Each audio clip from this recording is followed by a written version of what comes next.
नमस्कार, मैं हूं आपके साथ ऋषिका।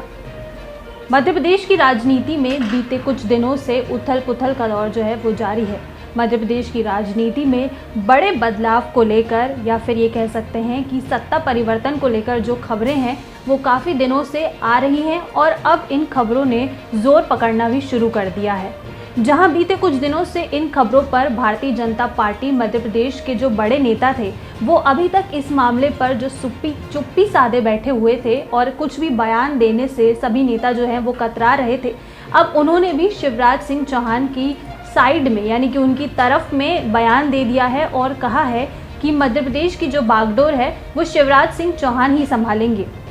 कैलाश विजयवर्गीय ने तो ये तक बयान में अपने कहा कि मध्य प्रदेश की जो सत्ता है वो मुख्यमंत्री शिवराज सिंह चौहान के अंडर ही चलेगी। वो मुख्यमंत्री थे, है और रहेंगे। आखिर जो ये नेता थे इतने समय से जो अभी तक शांत थे, उन्होंने आखिर एकदम अचानक से आके अब ये बयान क्यों दिया? क्या इसके पीछे कोई बड़ी वजह है या फिर ये कह सकते हैं कि हाँ, ये जो हलचल की खबरें आ रही हैं इसको लेकर ही उसको कवर अप करने के लिए ही ये जो नेता हैं बीजेपी के बड़े, उन्होंने अब ये बयान दिया है। इस बीच ही अब एक ये और खबर आ रही है कि मुख्यमंत्री शिवराज सिंह चौहान जो हैं उन्हें बुधवार को दिल्ली तलब किया गया है और बताया जा रहा है कि बुधवार को जो है शिवराज सिंह चौहान के दिल्ली जाने की यानी कि जो केंद्र के बड़े मंत्री हैं भारतीय जनता पार्टी के, उनके साथ बैठक करने की चर्चाएं जो हैं वो जोरों पर हैं और संभवतः वो बुधवार को दिल्ली जाएं भी। इसी के साथ जो बुधवार के दिन ही मध्य प्रदेश राजनीति में बड़ा बदलाव दिन इसलिए हो सकता है क्योंकि एक तो मुख्यमंत्री शिवराज सिंह चौहान दिल्ली जाने की संभावनाएं रख रहे हैं,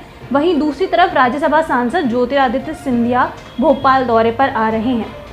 इन दोनों नेताओं के एक ही समय पर दो अलग अलग जगह जाने के बीच को लेकर ही ये जो सियासी जो सुगबुगाहट ये तेज हो गई है कि ये सत्ता परिवर्तन की ओर ही इशारा है। जहां अभी तक भारतीय जनता पार्टी के बड़े नेता इन सभी खबरों को फेक न्यूज़ बता रहे हैं या फिर कह रहे हैं कि ये सिर्फ एक महज अफवाह है, वहीं दूसरी तरफ कांग्रेस जो है वो इस मामले पर तंज कसने से बिल्कुल नहीं चूक रही है और कांग्रेस के ट्विटर अकाउंट पर बीजेपी के सत्ता परिवर्तन को लेकर दावा तक किया जाने लगा है। अंदर खानों की खबर तो ये भी है कि जो भारतीय जनता पार्टी है या फिर ये कह सकते हैं कि जो सिंधिया समर्थक हैं उनके कुछ जो मंत्री हैं वो शिवराज सिंह चौहान की जो कार्यप्रणाली चल रही है उससे नाखुश हैं। वहीं सिंधिया समर्थकों को शिवराज कैबिनेट में ज़्यादा जगह मिलने से और जो पहले के जो शिवराज सिंह चौहान के करीबी रह चुके हैं उन्हें मंत्रिमंडल में या फिर ये कह सकते हैं कि ये पूरी राजनीति में जगह नहीं मिलने के कारण जो दोनों पक्ष की तरफ से जो एक तनाव था वो शायद बढ़ता जा रहा है। इस वजह से मध्य प्रदेश में सत्ता परिवर्तन